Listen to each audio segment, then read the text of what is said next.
परमात्मा को पाने तथा उसका वास्तविक लाभ प्राप्त करने के लिए पवित्र बाइबल में प्रमाण है कि प्रभु ने मनुष्य को अपना ही स्वरूप बनाया। 6 दिन में सृष्टि रचकर 7वें दिन विश्राम किया। कुरान शरीफ में प्रमाण है कि हजरत मोहम्मद को खुदा स्वयं कह रहे हैं कि मैंने तुम्हें उस परमात्मा की महिमा बताने के लिए भेजा है। वो परमात्मा कबीर है जिसने 6 दिन में सृष्टि रची तथा 7वें दिन तख्त पर जा विराजा। उसकी खबर किसी बाखबर से पूछ कर तो देखो। कृपया अवश्य सुनिए जगत गुरु तत्वदर्शी संत रामपाल जी महाराज के अमृत वचन। जिसने वो स्थान देख लिया, यहाँ दिल नहीं लग सकता उस प्राणी का। अब वो अपनी वो देखी हुई, ये तो काल का लोक है, ये तो ऐसा है, 2 दिन का यहाँ जीवन है, इस तरह की अपनी उस बात को बहुत याद रखे हुए और जन जन को सुनाने की चेष्टा कर रहे हैं। किसी की सुन नहीं रहे और ये वाणी बोलते ही जा रहे हैं, बोलते ही जा रहे हैं, चुप ही नहीं हो रहे। तो गांव वालों ने सोचा भी लड़का तो लड़की का जीवित हो गया, परंतु पागल हो गया था। ये पागल हो गया और वो दूध इसने जंतर मंत्र का बाबा जी पिला गया, जिस कारण से लड़का पागल हो गया। उस लड़के को गरीबदास जी को बावड़िया कहने लगे। पागल, बौड़िया, बावड़िया बोले।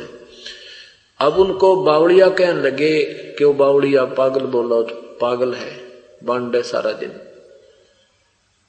तो इन्होंने सोचा भी कोई बात नहीं, पागल अवश्य हो गया बच्चा, पर लड़की इसके सहारे अपना जीवन व्यतीत कर लेगी, यो जीवित तो हो गया, शुक्र मनाओ भगवान का।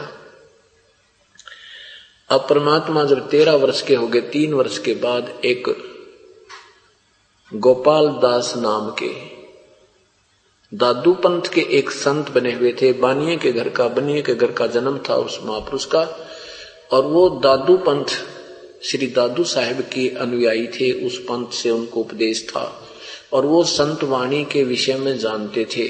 एक दिन उसने लाल कपड़े पहन रखे थे, साधु रूप बना रखा था, जैसा हम साधु मानते हैं, जो हमारी वो धारणा बना रखे हैं लोगों ने। गल में माला, लाल कपड़े, मुंड मुंडा रखा होकर, डैडी बुढ़ा रखी, हम उसको संत मानते हैं। सादे कपड़ों में चाहे भगवान घूमता रहे, हम उसको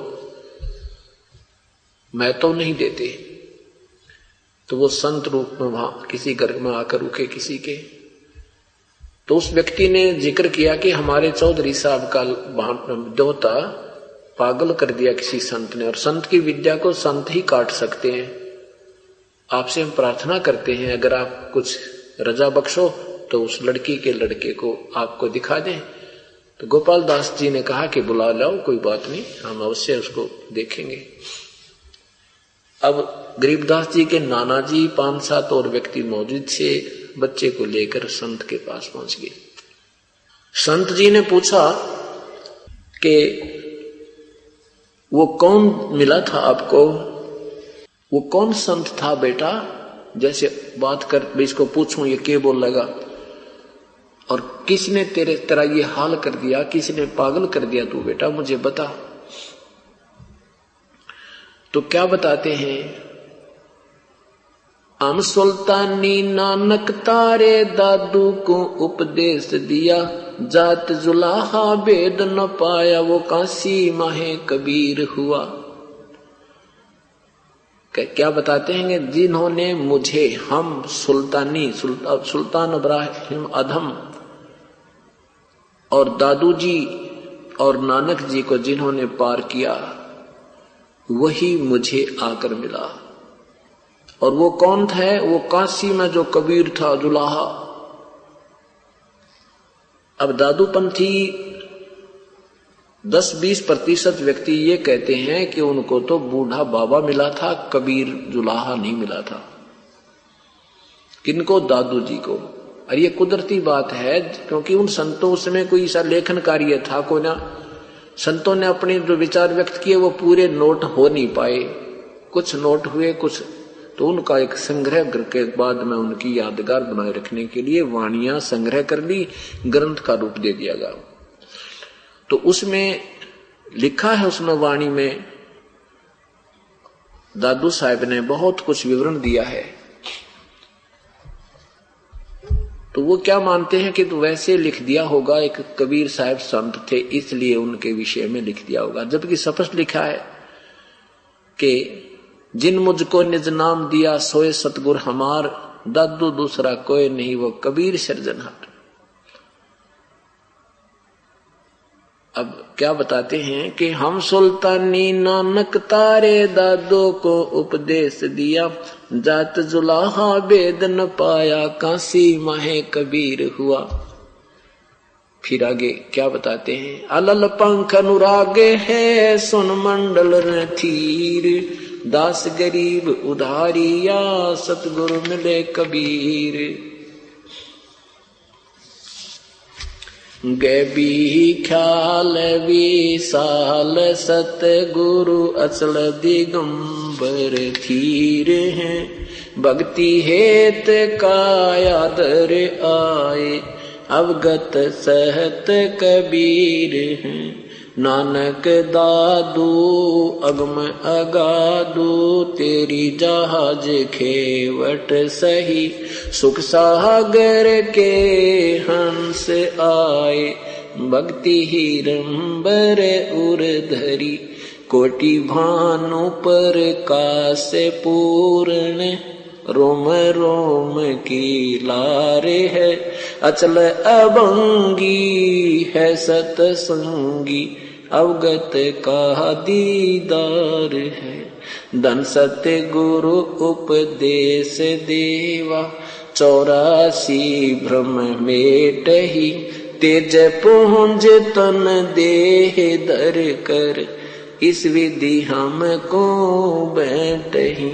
शब्द निवास आकाश वाणी, यो सतगुरु का रूप है, चंद सूर ना पवन पानी, ना जा छाया धूप है। रहता रमता राम साहेब अवगत अलह अलेख है, भूले है पंथ विटम्बवादी, वो कुल का खाविंद एक है।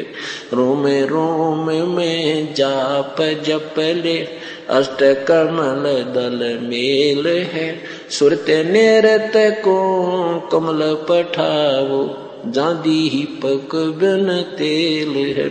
हरदम खोज हनोज हाजर, तरवणी के तीर हैं, दास गरीब तबीब सतगुरु बंदी छोड़ कबीर हैं।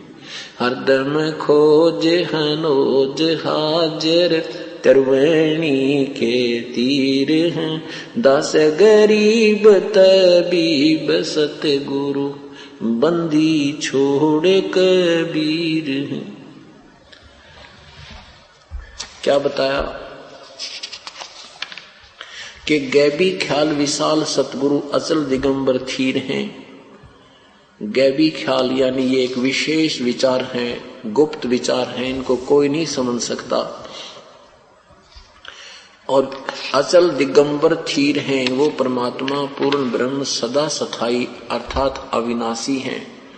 और वो हमारी भक्ति को भाव को बनाए रखने के लिए, सत भक्ति को यहाँ बनाए रखने के लिए, इस कारण से भक्ति के हेत भक्त हेत अपनी प्यारी आत्माओं के लिए यहाँ पर आ जाते हैं। और कायाधर आए, जो वास्तविक शरीर है परमात्मा का, उसको हम चरम दृष्टि से नहीं देख सकते। उसके ऊपर एक ओवरकोट हल्के तेज पुंज का बनाकर परमात्मा इस विधि हमको मिलते हैं, ऐसे हमें आकर मिलते हैं। कायाधर आए वो अविगत सत कबीर हैं, अविगत जिसको कोई नहीं जानता, वो अविनाशी सत कबीर, हक्का कबीर, अल्लाह कबीर, वो पूर्ण परमात्मा अविनाशी कबीर हैं। नानक दादू अगम अगादू और तेरी जहाज खेवट सही, इन महापुरुषों को भी, श्री नानक साहिब जी को, श्री दादू साहिब जी आजी को भी उसी परमात्मा ने पार किया। और उस सुख सागर के हंस आए भक्ति हिरंबर उर्धरी, कोटि भानु प्रकाश पूर्ण, करोड़ सूर्यों का प्रकाश रोम रोम की लार है। अचल अभंगी है सत्संगी, ये अवगत का दीदार है। उस परमात्मा का ऐसा दर्शन है। धन सतगुर उपदेश देवा 84 भ्रम मेट ही, और तेज पुंज तन दे धर के इस विधान को भेंट ही। धन है वो परमेश्वर जो आप ही सदगुरु बनकर आए और हमारा इस संसारिक जन्म मृत्यु के चक्कर से हमारा झंझट मिटा दिया। उन्होंने वास्तविक ज्ञान दे दिया। शब्द निवास आकाशवाणी, शब्द निवास, शब्द का अर्थ समझो अविनाशी तत्व, यानी परमात्मा वहां अविनाशी रूप में, स्थायी रूप में, अविनाशी रूप में रहते हैं। और आकाशवाणी उनकी ये अमृत वाणी ही उनका अब यहाँ स्वरूप समझो। उनके दिए हुए विचारों को उन्हीं का आदेश समझो। जैसे ये कवर है अंदर हमारा एक शरीर का, इसमें से जो हम बोल रहे हैं ये इसके अंदर सारा हमारे जो इसमें था वो सारा बाहर आ गया। तो ये जो वाणी बोल रहे हैं उनके विचार हैं, बाकी ये 5 तत्वों का पुतला था। तो ये जो उनकी अमर वाणी है ये उन्हीं का रूप, उन्हीं का आदेश, उन्हीं का वास्तविक संकेत समझो। रहता रमता राम साहेब अवगत अलेख है, और बुल्ले पंथ विटम्बवादी, विटम्ब ये डोंगी, वादी माने ये वाद विवाद करने वाले, अपने अपने थ्योरी बनाकर, सिद्धांत बनाकर पुस्तकें बनाने वाले, ये सब भूले पड़े हैं सब पंथ। वो तो एक ही सबका पति है, एक ही मालिक है, खाविंद है, कुल का खाविंद एक ही है, वो परमात्मा कबीर है। रोम रोम में जाप जपले अष्ट कमल दलमेल है, अर्थात अपनी भक्ति को बढ़ाओ, श्रद्धा बढ़ाओ, प्यार बढ़ाओ प्रभु में। एक समय ऐसा आएगा जब आप सिमरन करोगे या परमात्मा की कोई याद आएगी, आपका रोम रोम कांपने लग जाएगा, रोम रोम में एक सरसराहट होगी अंदर से, ऐसी एक जो है ना हिलोर सी उठा करेंगी, एक थ्रिलिंग सी होगी सारे शरीर में। वो ऐसा जाप बहुत ज्यादा जाप के तुल्य होता है। ऐसा जाप जो होता है जिसमें सिमरन करते समय एक आध बार कभी कभी और रोंग खड़े होने लग जाएंगे, तो वो आपके इतने जाप के तुल्य हो गया। 3.5 करोड़ रोमकूप माने गए, तो एक ही ऐसा जो जाप होगा तो इतना जाप आपका काउंट हो जाता है। फिर कहते हैं सुरत नृत्य को कमल पठाओ, रोम रोम में जाप जपले अष्ट कमल दलमेल है। 7 कमलों का ज्ञान है, मूल कमल, स्वाद कमल 2, नाभि कमल 3, हृदय कमल 4, 5वां कंठ कमल, 6वां त्रिकुटी और 7वां सहस्रार कमल। वो अष्ट कमल 8वें कमल में वो सतलोक में परमात्मा का मिलन होगा। हृदय हरदम खोज हनोज हाजिर त्रिवेणी के। फिर के सुरत नृत्य को कमल पठाओ जहां दीपक बिन तेल है। जैसे प्रत्येक कमल में रोशनी है, प्रत्येक कमल में, क्योंकि मूल कमल में गणेश जी का वास है, उनका लोक है, वो लोक तेजों में है, अपने आप 100 प्रकाशित सभी लोक हैं, और उन भगवानों के शरीर भी 100 प्रकाशित हैं। तो उस कमल को जब दूर से हम देखेंगे, जैसे कोई वस्तु आप वहां 10-20 आप लाइट इकट्ठी जगा दो बिल्कुल थोड़े थोड़े समय स्थान पर बल्लभ, तो दूर से देखेंगे वो प्रकाश पुंज दिखाई देता है। निकट जाएंगे तो पता लगेगा ये तो 1-1 फुट की दूरी पर काफी बल्लभ लगे हैं। तो ऐसा जब दूर से देखते हैं तो तो वहां कहते हैं वो उसमें, उस कमल में बगैर दीपक के ही, उस दीपक में बगैर तेल के रोशनी है, अर्थात उसका कोई व्यवस्थक नहीं है, तो वो अपने आप जल रही है, वो ज्योत जल रही है, वो चमक दिख रही है आपको। तो कहते हैं हरदम खोज सुरत नृत्य को कमल पठाओ जहां दीपक बिन तेल, हरदम खोज हनोज हाजिर त्रिवेणी के तीर। हरदम प्रत्येक श्वास के द्वारा उस परमात्मा की भक्ति करो और उसको पाने की एक इच्छा विशेष रखो। तो वो त्रिवेणी के तीर है। इस एक ब्रह्मांड में ही त्रिवेणी बनी है, 3 रास्ते हैं। तो वहां उस त्रिवेणी के ऊपर आपको त्रिकुटी में आपको परमात्मा मिलेगा, और वहां से वो ही परमेश्वर आपको ब्रह्मरंध्र खोलकर आगे ले जा सकता है, और कोई मार्ग नहीं है। तो वो इस दास के रूप में आपको वहां मिलेंगे परमेश्वर, पूर्ण संत के रूप में। और जो काल की भक्ति करते हैं, काल उनके रूप में फिर वहां काल भी मिलता है, वो उनको उसी स्थान पर ले जाता है, उनका गाइड बनकर। जिस देव की उसने भक्ति की है उसी के वहां छोड़ देता है। ऐसे परमात्मा अपने हंस को फिर सतलोक ले जाता है और वो उस गुरु के ही रूप में आपको वहां परमात्मा दर्शन देते हैं। इसी पर कारण इन संतों ने गुरु का ही रूप भगवान मान लिया और उस वास्तविक परमात्मा से उच्च परिचित नहीं हो पाए। उसके विषय में कौन बताया कि हरदम खोज हनोज हादर त्रिवेणी के तीर है, दास गरीब तबीब सतगुरु बंदी छोड़ कबीर है। अब इन बातों को सुनकर फिर क्या बताते हैं, गरीबदास जी अपनी अमृत वाणी सुना रहे हैं और वो सुनने वाला भी गदगद हो रहा है। सामने बैठा है वो महापुरुष, लेकिन वो गांव वाले तो बेड का गबीन बजावे ऐसे बैठे सुन रहे हैं, ये क्या कह रहा है, हमने तो कोई समझ में नहीं आ रहा है।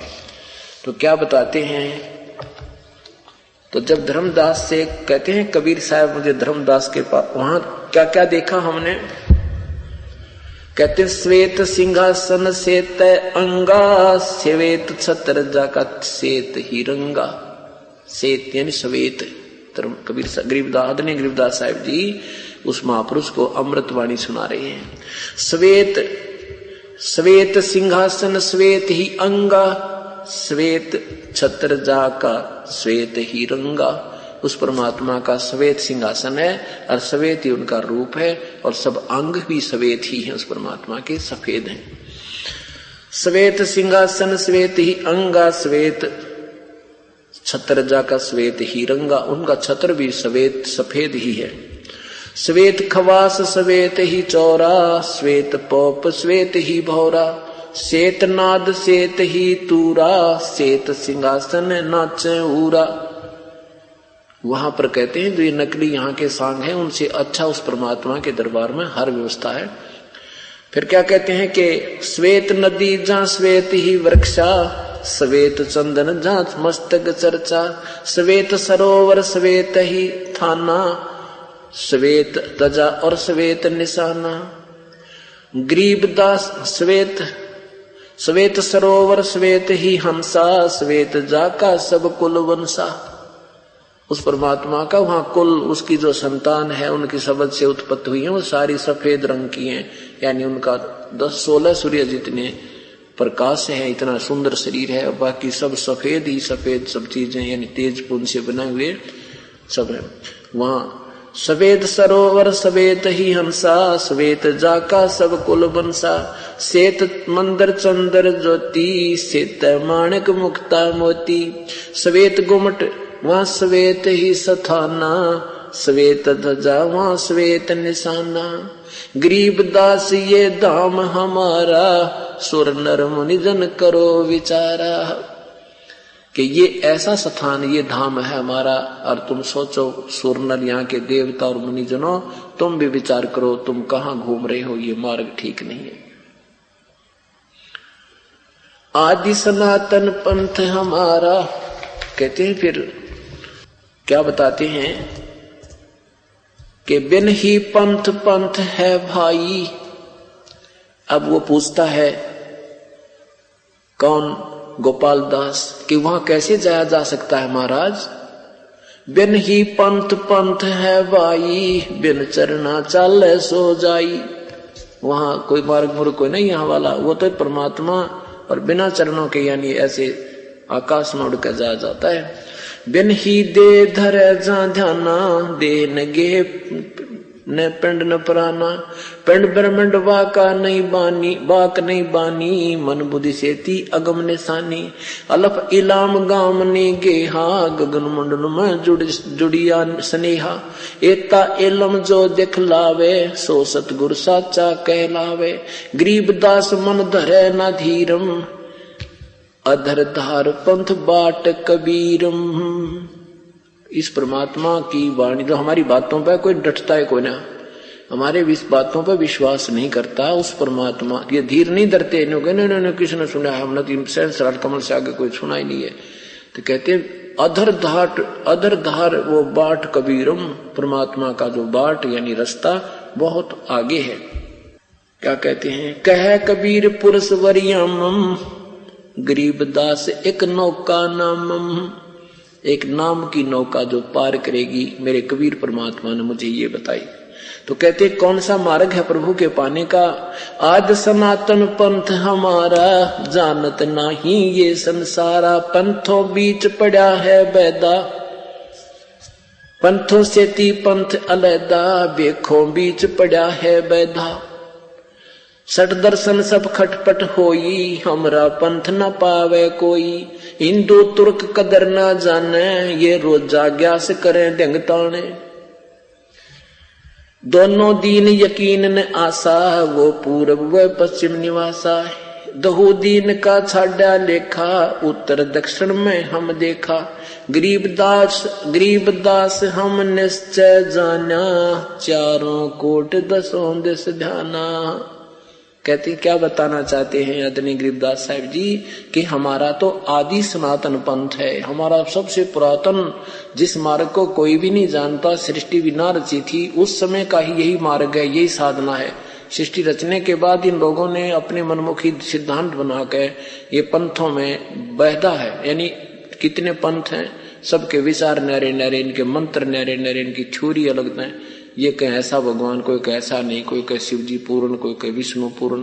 कहते हैं बेखों बीच पड़ा है बैदा, सठ दर्शन सब खटपट होई। हमरा पंथ न पावे कोई।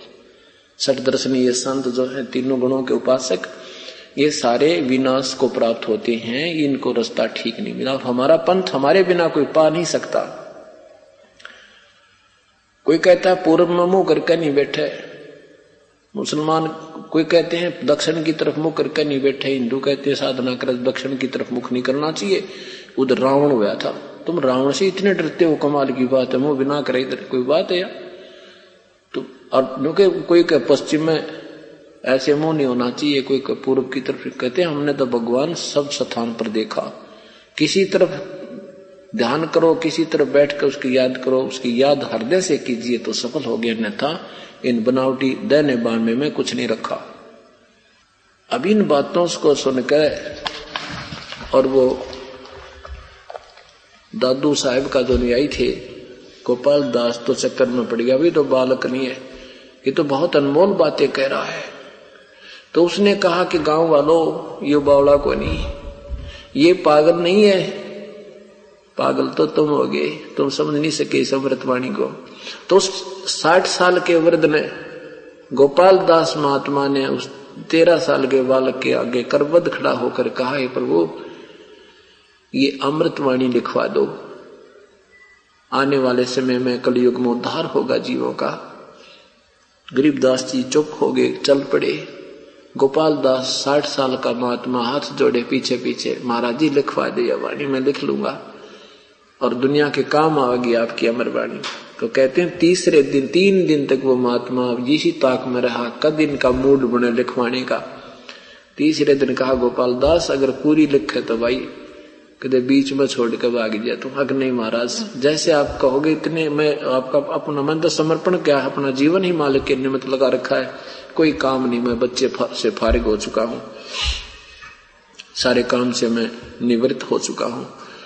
तो गरीबदास जी महाराज के ही एक बाग था बेरी का, उसमें एक जाटी का वृक्ष था, उसके नीचे बैठ के वहीं गांव के साथ में ही कहते हैं परमात्मा गरीबदास साहिब आंखों देखा हाल बोला करते थे और गोपाल दास जी लिखा करते थे, और वो आज सदग्रंथ साहिब रूप में हमारे पास विद्यमान है।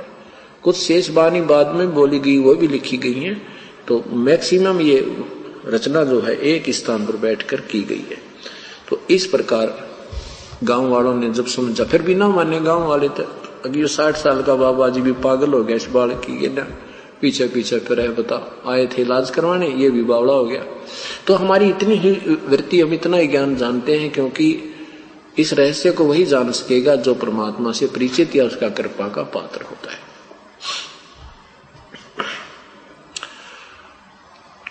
अब गरीबदास साहिब ने अपने परमात्मा की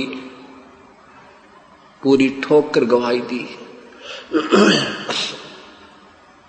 कि इसी परमात्मा ने श्री नानक साहिब को पार किया, इसी परमात्मा ने दादू साहिब को पार किया। अब आपको आदरणीय नानक साहिब जी को कैसे परमात्मा मिले थे ये कथा और सुनाते हैं, क्योंकि जब तक हम अपने परमात्मा के परिचित नहीं होंगे और हमारा दिल नहीं मानेगा कि सचमुच ये तो मालिक ही है, तब तक हमारी दृढ़ श्रद्धा नहीं हो सकती। और सच्ची श्रद्धा बिना भगवान मिले ना, फिर अनन्य मन से हम भक्ति करेंगे। जब हमारा निर्णय हो जाएगा सचमुच परमात्मा यही है और दूसरा है नहीं, तभी हम भक्ति के योग्य होंगे। इसी प्रकार गीता जी में लिखा कि अर्जुन, जब तू नाना प्रकार के भ्रमित करने वाले शास्त्रों से हटकर तेरी बुद्धि एक ही तत्व ज्ञान पर रुक जाएगी, उस समय तो तू साधक होगा, तब तो तू योगी होगा, तब तो तू भक्ति के योग्य बनेगा, तो डगमग नहीं होगा, फिर अनन्य मन से ढंग से लग जाएगा। आदरणीय नानक साहिब जी का जन्म सन 1469 में हुआ। कहाँ हुआ? पश्चिमी पाकिस्तान, पहले सारा हिंदुस्तान ही था। उसमें तलवंडी नामक एक शहर है, वहां पर श्री कालूराम मेहता खत्री के घर पे आदरणीय श्री नानक साहिब जी का आविर्भाव हुआ। श्री नानक साहिब जी की कुछ पहले की हिस्ट्री कहानी सुनाते हैं। यही श्री नानक साहिब जी वाली पुण्यात्मा पहले राजा अम्बरीश थी सतयुग में। राजा अम्बरीश थे ये, इतनी पुण्य साधना की इन्होंने, इतनी सच्ची लगन से साधना की भगवान विष्णु जी की कि इनके सामने दुर्वासा जैसी तोब भी नतमस्तक होकर हार कर गई थी। दुर्वासा जी ने इनको मार्गदर्शन करना चाहा था, क्योंकि जिसने जितना ज्ञान है वो अपने ज्ञान को श्रेष्ठ मानता है और दूसरे को मूर्ख समझता है। लेकिन ज्ञान इन सभी को नहीं था, पूर्ण ज्ञान नहीं था, फिर भी अपनी अपनी थ्योरी सी को दृढ़ मानते थे, सिद्धांत को पक्का मानते थे।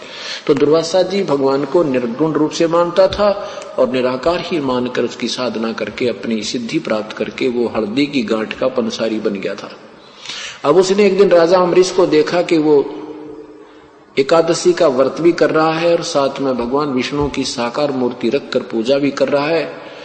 मूर्ति की पूजा नहीं कर रहा था वो, मूर्ति वैसे रखना पाप नहीं, बल्कि मूर्ति का सत्कार पाप नहीं, बुरा नहीं, लेकिन उसी पर आधारित हो जाना और सत भक्ति ना करना वो पाप होता है। मूर्ति की पूजा पाप होती है, सत्कार पाप बुरा नहीं होता। तो वो दुर्वासा ने देखा कि नादान क्या साधना कर रहा है, इसको मैं सतमार्ग बताता हूँ। तो उसने क्या कहा कि तो आप ये जो साधना कर रहे हो ये व्रत भी त्याग दो और ये सरगुण पूजा मत करो, मैं जो साधना बताता हूं ध्यान लगाओ। अब ऋषि जी ने सोचा, उस दिन आ गया जिस दिन उसका एकादशी का व्रत था। किसका? राजा अम्बरीश का।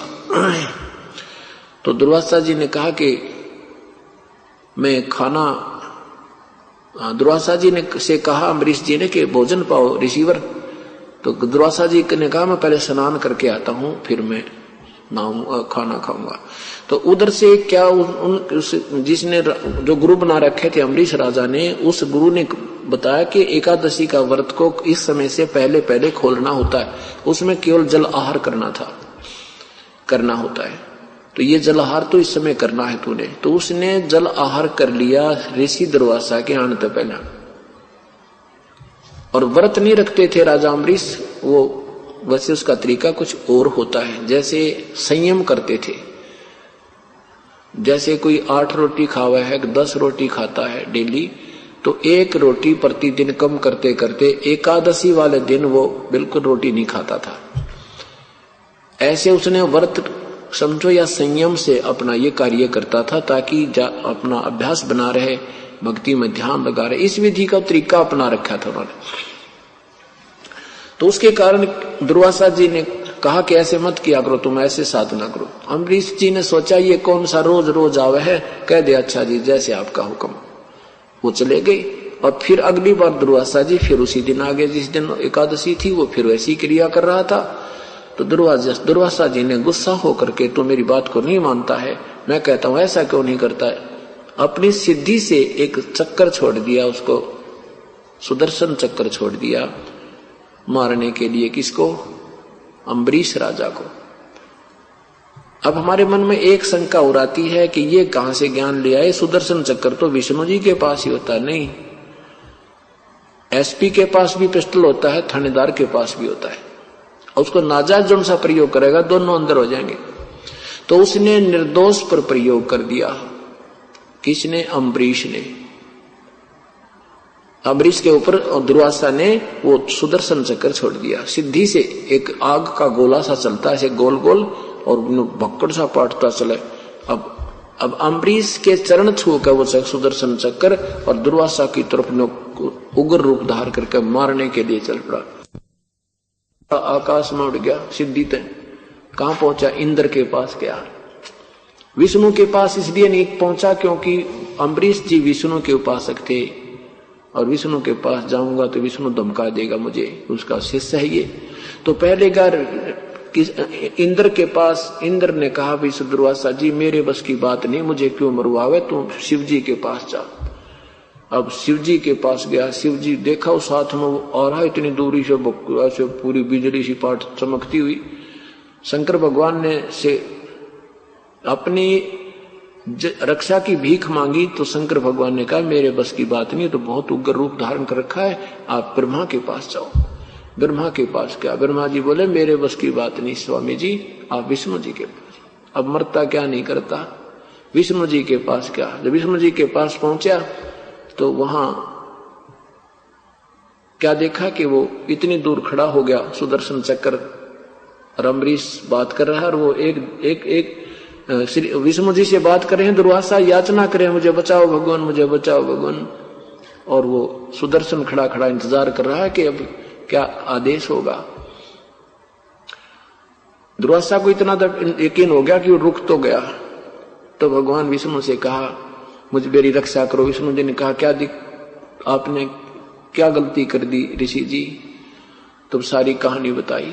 तब विष्णु जी ने कहा ठीक है, आप अपनी भक्ति करो, ये बाई फोर्स नहीं लगाना होता, किसी को जबरदस्ती करना पाप होता है। आप ज्ञान दो, आपका ज्ञान मानता है तो वो माने, नहीं मानता तब करता रहे, जबरदस्ती मत करो। और एक बात सुनो मेरी, वो ये ड्रामा नहीं कर रहा जो तुम सोच रही हो, न वो व्रत करता है न ही वो मूर्ति की पूजा करता है, वो तो संयम करके ध्यान लगाता, भक्ति करता है, और उसकी साधना बिल्कुल सही है जो मेरे लेवल की है। वो पाखंड नहीं कर रहा जैसे आपकी धारणा है। तो अब जाकर के उसके चरणों में वही अक्षमा याचना करो, वही अक्षमा करेंगे तो ये तेरी जान बचेगी, ना तो मेरे बस की बात है। अब दुर्वासा जी की यह बात जचे नहीं कि जब भगवान के दरबार में मेरी रक्षा नहीं तो वहां इसके दरबार में कैसे होगी। तो विष्णु जी ने कहा मैं जो कह रहा हूं ऐसा करो, तेरी जान वही बचेगी, मेरे बस की बात नहीं। उसे माफी मांगना करके उसके चरणों में जाके अब वापस आए। वापस आकर के अक्षमा याचना की अम्बरीश से। राजा अम्बरीश ने कहा दुर्वासा जी भक्ति के भाव से चलना चाहिए, मैंने कुछ नहीं किया, आपका किया आप ही को मिला है। अम्बरीश जी ने वो सुदर्शन चक्र पकड़ के और उसका पकड़ा दिया हथियार ले गाल गोज में।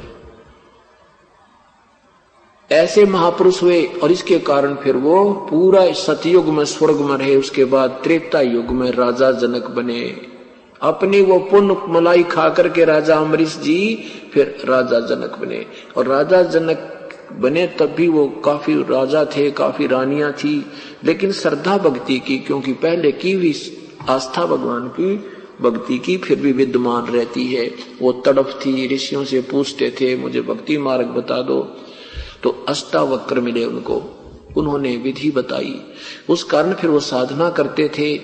तो उस समय बहुत अच्छे महापुरुष थे जो सीता जी के मुंह बोले माता पिताजी कहलाते थे। अब राजा जनक से सुखदेव जी ने भी उपदेश प्राप्त किया था जो आकाश में उड़ जाता था। राजा जनक जब जाने लगे यहां से, काल का ऐसा छल है, जब यहां से अपनी भक्ति पूरी करके उनका समय पूरा हुआ तो विमान आया उनको लेने के लिए स्वर्ग के लिए। जब स्वर्ग में जा रहे थे तो काल ने ऐसा जाल फैला रखा कि इनको सबका झाड़ा ले दूं। उनका विमान, राजा जनक जी का विमान ऐसे नरक के पास से गुजरा दिया, भेज दिया कि वहां 12 करोड़ आत्माएं रो रही थी, चिल्ला रही थी, मर गई हमें बचा लो, आए हमें बचा लो। अब संत का हृदय विनम्र हो जाता है, बहुत दयालु होता है। और उस राजा जनक ने उन पायलटों से कहा भी पायलटों रोक, कोई सा विमान नहीं आ पाए। उन्हें विमान रोक दिया। कि ये कौन, किसकी रोने की आवाज आ रही है। पता किया, उन्होंने बताया जी ये तो एक नरक है, इसमें अपना किया हुआ दंड भोग रहे हैं। राजा जनक कहते हैं कि इनको छोड़ दो सबको। अब वो पारखद कहने लगे, वो फरिश्ते कहने लगे, राजन ये यहाँ तुम्हारा राज नहीं चलेगा, तुम्हारा आदेश नहीं चलेगा यहाँ पर, यहाँ तो धर्मराज का चलता है। तो उन्होंने कहा धर्मराज से मेरी प्रार्थना करो। धर्मराज से अर्ज की कि राजा जनक जी आगे नहीं आ रहे हैं, वो कहते हैं इनको छोड़ दो, नहीं तो मुझे भी यहीं उतार दो। अब धर्मराज आ गया, कहने लगा राजन ये अपनी कर नहीं पा रहे हैं, या जो जिसने जैसा किया उसका भोगना ही पड़ता है, इनको नहीं छोड़ा जा सकता, आप चलिए अपने स्वर्ग में, आपका स्थान तैयार है। राजा जनक ने कहा मैं नहीं जाऊंगा, इनको भी मेरे साथ ले चलो। तो धर्मराज ने कहा कि इसके प्रतिफल में आपने पुण्य संकल्प करने होंगे अपने। अब राजा जनक ने कहा मैं तैयार हूं। अब आद्य पुण्य संकल्प कर दिए उन 12 करोड़ आत्माओं को। उन राजा जनक के किए हुए संकल्प, दिए हुए पुण्यों के रेशो बना करके उन 12 करोड़ आत्माओं को उसी विमान में बैठा के और फिर स्वर्ग ले गया राजा जनक। अब जब तक राजा जनक के द्वारा दी हुई वो पुण्य कमाई उन 12 करोड़ आत्माओं के साथ रहेगी, वो स्वर्ग में रहेंगे और अपने पूर्व के पापों को भोगने के लिए पुनर्नरक में आना ही पड़ेगा। ये यहाँ का अटल नियम है। उधर से राजा जनक भी खाली करा दिया, आदि पुण्य खत्म हो गए उसके, आधे के फिर वो स्वर्ग में रहा। उसके बाद वही आत्मा श्री नानक जी के रूप में श्री कालूराम मेहता के घर उनका आविर्भाव हुआ, श्री नानक जी के रूप में सन 1469 में।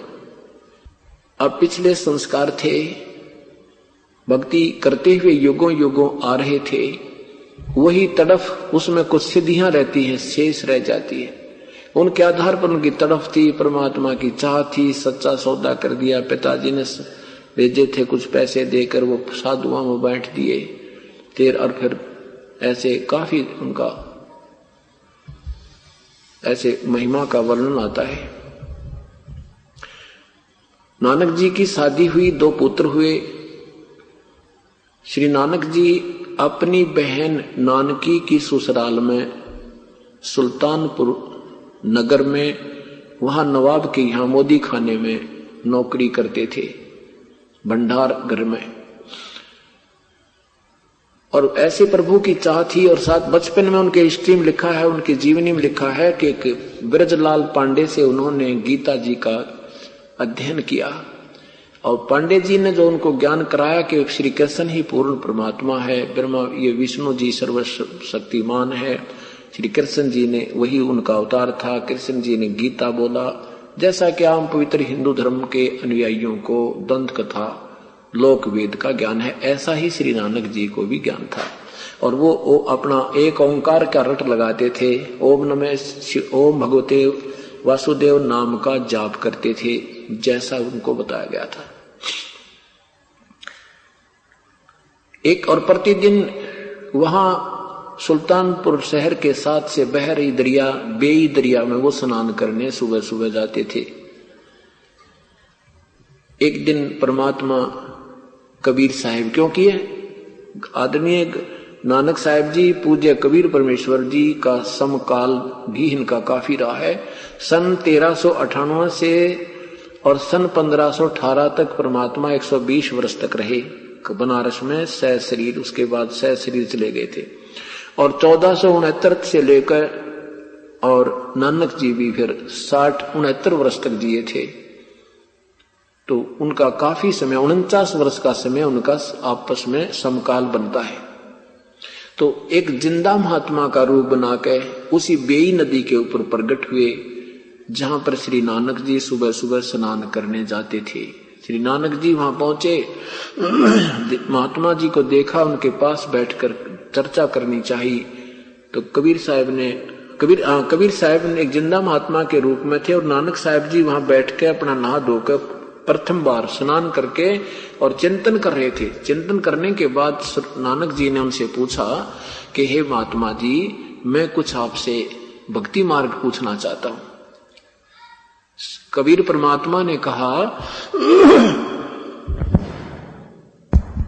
श्री नानक जी से कि हे महात्मा जी, मैं आपसे कुछ भक्ति मार्ग पूछना चाहता हूं। मैं सब जगह भ्रम भटक लिया, मुझे मार्ग नहीं मिल रहा। अब श्री नानक जी ने सोचा भी जब ये मुसलमान साधु और ये ऐसी मेरे से पूछ रहा है, तो उन्होंने पता था कि जैसे अपना ज्ञान होता है कि मुसलमानों को भक्ति मार्ग का ज्ञान नहीं है और हमारी गीता जी में श्रेष्ठ ज्ञान है, मैं इसको समझा दूं, इसका उद्धार हो जाएगा। श्री नानक जी ने कहा कि बैठ जा जिंदा, तेरे भाग उदय होगे। मैं बताता हूं, भगवान विष्णु सर्वशक्तिमान हैं, यही पूजा के योग्य हैं, ये सृष्टि के रचनहार हैं। इन्होंने गीता जी बोला है और गीता जी का ज्ञान उस समय दिया था, ना कोई हिंदू था ना मुसलमान, ये किसी व्यक्ति विशेष का शास्त्र नहीं है। और इसमें कहा कि मेरी भक्ति कर, तेरा मोक्ष हो जाएगा। तो परमात्मा ने कहा ठीक है, मैं आप जो बताओगे मैं सुनूंगा, मुझे भक्ति विधि और मार्ग बताना। तो श्री नानक जी ने कहा कि पहले मुझे गुरु बनाना पड़ेगा तुझे, तब मैं तुझे नाम आदि दूंगा जब ये कामयाब होगा, क्योंकि गुरु के बिना भक्ति सफल नहीं होती। तो परमात्मा ने कहा ठीक है, मैं आपको गुरु धारण करता हूं, मुझे तो कल्याण चाहिए अपना। तो कबीर साहब ने कहा कि मैं कुछ अपनी शंका समाधान चाहूंगा ताकि मैं आपकी शरण दृढ़ता से ग्रहण कर सकूं। तो परमात्मा ने कहा कि आप जो साधना कर रहे हो, कहां जाओगे नानक जी? कि स्वर्ग जाऊंगा। तो स्वर्ग में कितने दिन रहोगे? स्वर्ग में अपनी जितनी पुण्य कमाई होगी उतने दिन रहूंगा। फिर कहां जाओगे? फिर क्या पता कहां जोनी मिलेगी। तो परमात्मा ने कहा कि आपके विष्णु जी भी नाशवान हैं और ब्रह्मा जी भी नाशवान है, शिव जी भी नाशवान है। और गीता जी के 8वें अध्याय के 16वें श्लोक में लिखा कि ब्रह्मलोक से लेकर ये सभी लोग पुनर्वर्ती में हैं, ये सब विनाश में आते हैं। तो जब ना ब्रह्मा रहेंगे, ना विष्णु रहेंगे, ना शिव रहेंगे, तब ये जीव कहां रहेगा? और आप भगवान विष्णु, ब्रह्मा विष्णु महेश के माता पिता कौन है? श्री नानक जी कहते हैं ब्रह्मा विष्णु महेश के कोई माता पिता नहीं। जैसे हम ये दंत कथा लोक वेद सुना करते, ऐसी पट्टी सब ताई पढ़ा रखी इन पांडवों ने, तो वो कहते हैं कि कोई माता पिता नहीं, अजरो अमर हैं, इनका कोई जन्म मृत्यु नहीं होती, ये तो अविनाशी है। श्री कृष्ण जी अविनाशी है। तो परमात्मा ने कहा कि गीता जी का ज्ञान किसने बोला? श्री कृष्ण ने बोला, श्री नानक जी ने कहा। परमात्मा ने पूरी कहानी सुनाई कि श्री गीता जी का ज्ञान श्री कृष्ण जी ने नहीं, इसमें काल ने प्रवेश करके बोला। 11वें अध्याय के 32वें श्लोक में लिखा है कि मैं काल हूं, सबको खाने के लिए आया हूं। क्या श्री कृष्ण जी काल थे? अब श्री नानक जी एकदम स्तब्ध हो जाते हैं कि सचमुच श्री कृष्ण जी तो काल नहीं थे। फिर कहा कि 4थे अध्याय के 5वें श्लोक में लिखा कि अर्जुन तेरे और मेरे बहुत जन्म हो चुके हैं, तू नहीं जानता मैं जानता हूं। ये स्वयं कहता गीता बोलने वाला प्रभु कि मैं तो नाशवान हूं। फिर बताया कि देवी भागवत 3रा स्कंद में भगवान विष्णु स्वयं कहता है, ब्रह्मा जी बता रहे हैं कि विष्णु जी ने जब माता को देखा तो ये कहता है कि मुझे याद आ गई कि ये अपनी माँ है और मैं छोटा सा बालक था, उस समय ये मुझे पालने में झुला रही थी, मैं अपने पैर के अंगूठों के मुख में चूस रहा था। विष्णु जी स्तुति करते हैं, हे माता तुम शुद्ध स्वरूपा हो, ये संसार तुम्ही से उद्भासित हो रहा है। मैं ब्रह्मा और विष्णु हम तो आप ही से उत्पन्न हुए हैं। हमारा तो जन्म और मृत्यु होता है, हमारा तो आविर्भाव और तिरोभाव हुआ करता है। आविर्भाव माने जन्म, तिरोभाव माने मृत्यु। हम अविनाशी नहीं हैं। भगवान शंकर कहते हैं, हे माता जब ब्रह्मा आपसे उत्पन्न हुआ और विष्णु जी आपसे उत्पन्न हुआ तो ये तमोगुण भगवान शिव जी भी तापी का बेटा हुआ। शिव पुराण के 6 रुद्र संहिता के अध्याय नंबर 6 और 7 में लिखा है कि सदा शिव और दुर्गा से इस प्रकृति तक विष्णु जी की उत्पत्ति हुई और इसी प्रकार ब्रह्मा जी कहते हैं मेरी भी उत्पत्ति की। आप इनको अजरोमर बता रहे हो। फिर गीता जी के अध्याय नंबर 7 के 12 और से 15 तक मंत्र में कहा है कि इन तीनों गुणों की भक्ति मूर्ख लोग करें, रजगुण ब्रह्मा, सदगुण विष्णु, उत्तम गुण शिव जी। इसलिए कहा कि उस परमात्मा के विषय में किसी तत्वदर्शी संत की खोज कर 4थे अध्याय के 34वें श्लोक में मैं नहीं जानता। गीता बोलने वाला प्रभु अपनी असमर्थता व्यक्त कर रहा है। और 15वें अध्याय के 4थे श्लोक में कहा कि तत्वदर्शी संत की प्राप्ति के उपरांत उस परम पद परमेश्वर की खोज करनी चाहिए, जिसमें जाने के बाद फिर पुनः लौटकर संसार में नहीं आते, उनका जन्म मृत्यु कभी नहीं होता। वो तेरे भगवान को पता नहीं और ना वो आपको पता, तो आपका मोक्ष हो ही नहीं सकता। 18वें अध्याय के 62वें श्लोक में कहा कि हे अर्जुन, तो सर्वभाव से उस परमेश्वर की शरण में जा, जिसकी कृपा से तू परम शांति और शाश्वत स्थान सतलोक को प्राप्त होगा। और मैं वही परमात्मा हूं और मैं उसी का अपना ही सत संदेश लेकर आया हूं। मैं वो तत्वदर्शी संत हूं, मैं भगवान हूं। अब पहली बार कोई ये बात सुना तो कुनीन कैसी कड़वा मुंह होता है।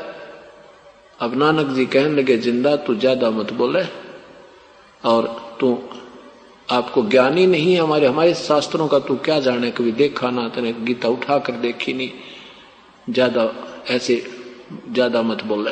तो परमात्मा उठकर चल पड़े। उनकी वार्ता सुनने के लिए वहां स्नान करने वाले 10-20 व्यक्ति और बैठ गए। तो बाद में नानक जी से पूछा कि ये कौन था नानक जी जो आपको गुरुजी कर रहा था? क्योंकि परमात्मा ने जिस भी प्यारी आत्मा को शरण में लिया है, उसको अपने को तो एक जीव कहा है, उनको एक भगवान और संत कहा है। ऐसे धर्मदास साहिब को बोला था। बाकी 4-5 बच्चों को मिले थे, इनको अपना सीधा ही परिचय दे दिया था। तो श्री नानक जी ने कहा कि अपना परिचय दिया परमात्मा ने कि मैं काशी में धानक का काम करता हूँ, जुलाहा हूँ और काशी से आया हूँ। मैं तो भक्ति मार्ग का भटका हुआ प्राणी हूँ, भक्ति अपने संत को ढूंढ रहा हूँ। उन्होंने अपना परिचय दिया था। तो कबीर क्या कहा नानक जी ने कि ये काशी में नीच जात का धानक था, अपने आप को श्री कृष्ण से भी बड़ा बतावा था। भगवान विश्व कृष्ण जी को काल कह रहा था, ब्रह्मा विष्णु महेश को ये नासवान बताता है, बुद्धि भ्रष्ट है इसकी। तो ऐसे उठपटांग कई जो ना ऐसे अपशब्द कहे दाता के विषय में। और जब मैंने बताना चाहा तो उठकर चला गया। जिस कारण से जिस वार्ता से सिखों ने श्री नानक जी को कबीर परमेश्वर का गुरु मान रखा है, इतनी सी वार्ता पे। उसके बाद क्या हुआ कि श्री नानक साहिब जी को बेचैनी होगी, घर जाकर के वो गीता जी के श्लोक देखे, फिर वो उस पांडे से पूछा, वो रुद्र संहिता 6 और 7वें अध्याय को सुना मुझे एक बार, किसी पांडे से पूछा नानक साहिब ने, वो पढ़कर सुनाया कि इसका अर्थ क्या बनता है। वो हिंदी बनाया कि शिव और सदाशिव से और प्रकृति देवी से विष्णु की उत्पत्ति हुई। और पांडे का विष्णु में बना, विष्णु की उत्पत्ति कैसे हुई। यहां निरुत्तर पांडे भी हो गया। श्री नानक जी ने सोचा भाई सचमुच ठीक कह रहे थे वो तो, ये तो स्वयं भगवान कह रहा 11वें अध्याय के 32वें श्लोक में काल हूं, और 11वें अध्याय के 21वें श्लोक में कहता है अर्जुन देख रहा भगवान आप तो ऋषियों को भी खा रहे हो, देवताओं को भी खा रहे हो, कुछ आपकी जाड़ों में लटक रहे हैं, हे भगवान ये भयंकर रूप मेरे देखा नहीं जाता। अब श्री नानक जी की रात की नींद और दिन की चैन समाप्त होगी। अंदर से आत्मा से अर्ज करते हैं परमात्मा एक बार फिर दर्शन दे दो, कति वाद विवाद नहीं करूंगा, आपसे पूर्ण मार्ग प्राप्त करूंगा। काफी दिन ऐसे तड़फ लगी रही, 6 महीने बीत गए। रोजाना नदी पर जाकर के, दरिया पर जाकर देख रहे हैं कि वो आ जाए तो मैं उनसे पूरी वार्ता करूं। एक दिन परमात्मा ने कृपा बख्शी, श्री नानक साहिब जी स्नान करने के लिए तैयार थे, नौकर उनके कपड़े लिए खड़ा था, परमात्मा ने दर्शन दिए। उस दिन केवल वो परमेश्वर श्री नानक जी को दिखाई दे रहे थे, अन्य को नहीं। और इस बात का नानक जी को पता नहीं कि ये अन्य को नहीं दिखाई दे रहे। अब जो ही वो दर्शन दिए तो स्नान ना करके नानक जी उनकी तरफ चल पड़े और बैठ गए वहां पर। नानक जी भी बैठ गए, परमात्मा भी, कबीर साहब जिंदा महात्मा रूप में बैठ गए। तब श्री नानक जी ने कहा कि जिंदा मैं तेरी बात मान लूंगा, परंतु मैं पहले एक लीला कर, मैं एक इस दरिया में छुपूंगा, मुझे ढूंढ देना। श्री नानक जी ने दरिया में छलांग लगाई और मछली रूप धारण कर लिया। परमात्मा ने उस मछली को अप स्ट्रीम की तरफ, जिधर से पानी आ रहा था उधर ही ले गए, अंदर ही अंदर। नानक जी उधर ही चल पड़े और वहां जाकर 3 किलोमीटर की दूरी पर जाकर उनको नानक जी बना लिया, बाहर बैठा लिया। उधर से दर्शकों ने देखा कि नानक जी ने तो छलांग लगाई थी, बाहर आया कोई नहीं, मर गया, डूब गया, डूब गया, डूब गया। हाहाकार मच की, गांव में बाजे, नगर में बाजे आए, भागे आए। तो वहां से नवाब ने भी सैनिक भेजे, गोताखोर ले गए, मछियारे भी भेज दिए। वो ढूंढ रहे हैं डाउन स्ट्रीम में, जिधर नहर का पानी बह रहा था, और वो बैठे अप स्ट्रीम में, जंगल में जा बैठाए। फिर वहां पूरी कहानी सुनाई, सृष्टि रचना सुनाई। परमात्मा कहते हैं, जो जन मेरी शरण है ताका हूं मैं दासे, गेल गेल लाग्या फिरूं जब तक धरती आकाश। हम इन्हीं 4 युगों में जन्म नहीं हुए, ना जाने कौन से जन्म में ये प्यारी आत्मा श्री नानक साहब जी परमेश्वर की साधक रही थी, जिसके कारण अब भी उसकी भक्ति की तरफ थी। और जैसी वो साधना कर रहे हो वेदों अनुसार, वो पुण्य स्वर्ग में खाकर वापस आ रहे थे, फिर जा रहे थे, फिर आ रहे थे। जैसे रात्रि में आपने श्री महावीर जैन की जी की हिस्ट्री सुनी थी, ये हम सबकी स्थिति ऐसी ही है जब तक वो पूर्ण परमात्मा का वास्तविक मंत्र और विधि नहीं प्राप्त होगी। अब श्री नानक जी ने कहा, ठीक है जिंदा, तेरी बात में दम है, लेकिन मैं जब मानूंगा अपनी आंखों देख लूं। अब देखो, आज तक आपके अतिरिक्त किसी ने कोई ज्ञान नहीं दिया ये, और एकदम विश्वास होना मेरे बस की बात नहीं। तब परमात्मा ने उनको प्रथम मंत्र दिया और कहा कि सेकंड मंत्र आपको मैं वहां कहते, फिर चल तुझे दिखाता हूं। शरीर वहीं रखा एकांत स्थान पर सुरक्षित, और आत्मा को निकाल कर श्री नानक जी के गरीबदास साहिब की तरह सब लोग दिखाए, ब्रह्मा विष्णु महेश सब दिखा करके, और सतलोक ले गए। वही प्रोसीजर किया जैसे दूसरे रूप में, तेजों में शरीर करोड़ सूर्य करोड़ चंद्रमा मिला दे, वो सतपुरुष रूप में परमात्मा उस तख्त पर बैठे। नीचे से जिंदा रूप में गए हुए उस शरीर दूसरे अपने डबल रोल पर आप ही चवर करने लगे। श्री नानक जी ने सोचा, ए हरब जेड़ा तख्त पे बैठा, और कबीर तो यहाँ, ये जिंदा तो यहाँ का कोई सेवक हो। श्री नानक साहब ने सोचा कि रब तो ये है जेड़ा तख्त पे बैठा। ओहो, कितना सुंदर शरीर, तेजो में शरीर, इनका देखते ही आनंद आते हैं। और ये जिंदा रूप में आया नीचे से, ये कोई फकीर, इनका कोई अनुचर होना, क्योंकि वो चंवर कर रहे। इतने में वो ओरिजिनल शरीर खड़ा हुआ और जिंदा वाला शरीर तख्त पे विराजमान हुआ, और वो प्रभु जो तेजो में शरीर युक्त था वो चंवर करने लगा। अब नानक साहब जी सोच रहे हैं कि बड़ी अजब लीला है कि भगवान और नौकर पे चंवन कर रहा है, साधु पर। इतने में वो शरीर उसमें समा गया, अकेले जिंदा रह गए। वो नीचे से गया हुआ शरीर की वेशभूषा, जिस वेशभूषा में थे वो ज्यों का त्यों बैठे हैं, चंवर स्वयं सेवा कर रहा है ऑटोमेटिक। अब श्री नानक जी ने कहा, हे भगवान, आप ही मालिक हो, आप मेरे लिए इतना कष्ट पाया आपने। हे परमात्मा, मेरे से बहुत आपके विषय में ऊट पटांग बातें निकल गई, क्षमा करना मुझे। अब श्री नानक जी से परमात्मा ने कहा कि तुम मेरे बच्चे हो, और तुम्हें काल ने वहां डिवाइड कर दिया। अब हिंदू और मुसलमान तुम 2 बना दिए, और इस काल का जाल है नानक जी, क्योंकि इस काल का और मेरा वचन हुआ था। इसने कहा था कि कलयुग में जीव तू कितने ले जाना वापस, और सतयुग में उससे पहले मत ले जाना।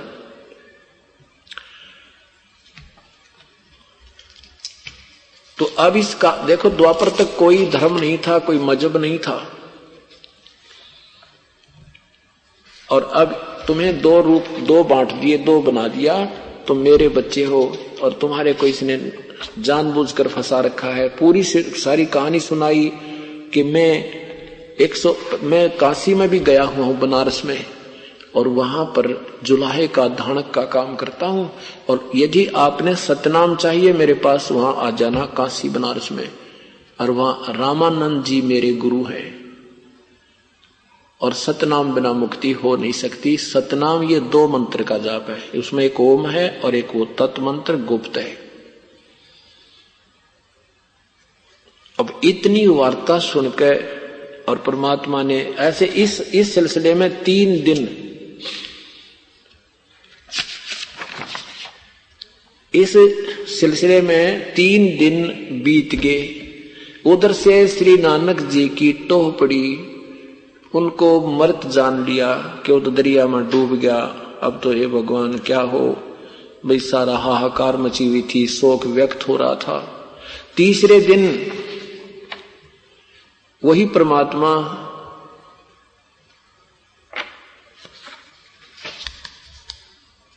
तीसरे दिन वही नानक जी उसी समय स्नान करने वाले समय पर और वहां आते नजर आए। तो स्नान करने वाले लोगों ने देखा नानक साहब तो जीवित हैं। सब उसको देखने भागे, देखा सचमुच ये तो जीवित हैं। तो उनसे पूछा तुम कहाँ गए थे? उन्होंने कहा मैं सचखंड गया था, मेरा भगवान मुझे लेकर गया था, अब वो काशी में मिलेगा, मैं उसकी तलाश करूंगा। उधर से गांव की तरफ भाग लिए। यो हो भगवान श्री नानक साहब जी वापस आ गए हैं, दरिया में डूबे नहीं है। उनकी बहन जी भी भाग ली और सब देख, नगर निवासियों का भी लाइन लाएगी, सब भागे भागे जा रहे हैं। अगले दिन अपनी ड्यूटी पर चले गए नानक साहब।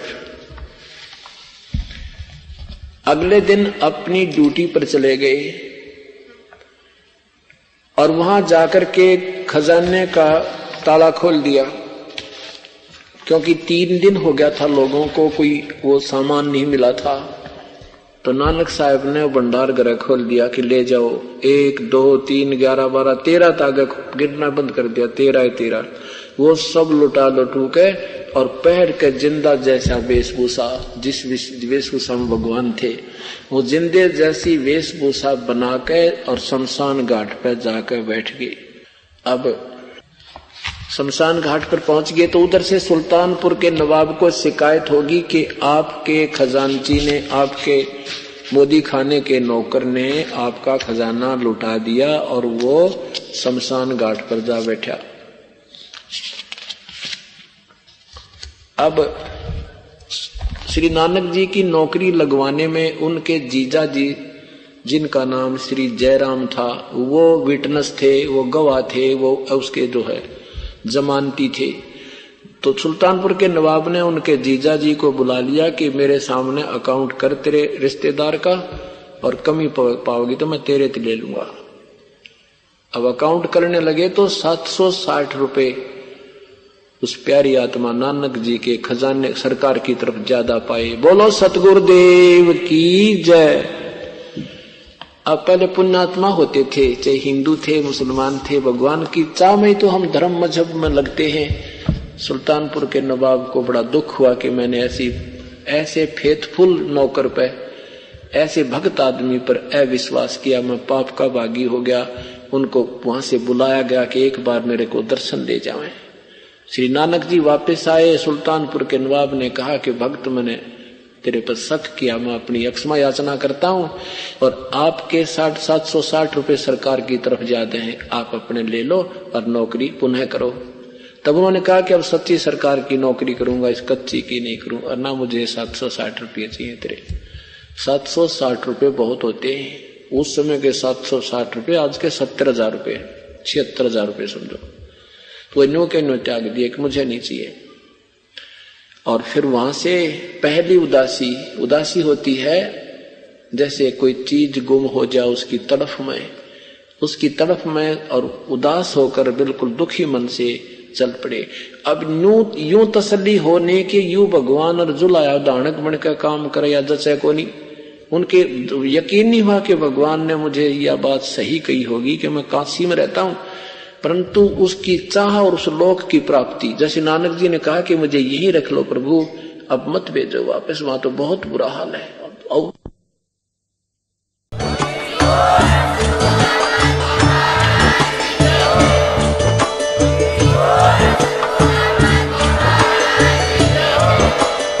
आप सुन रहे थे जगत गुरु तत्वदर्शी संत रामपाल जी महाराज जी के मंगल प्रवचन। अधिक जानकारी के लिए विजिट कीजिए हमारी वेबसाइट www.jagatgururampalji.org। संत रामपाल जी महाराज जी के शुभ आशीर्वाद से पूरे विश्व भर में 500 से भी ज्यादा नाम दीक्षा केंद्र हैं, जिन पर संत रामपाल जी महाराज जी द्वारा ऑनलाइन निशुल्क नाम दीक्षा दी जा रही है। अपने नजदीकी नाम दीक्षा केंद्र का पता करने के लिए संपर्क करें 8222880541।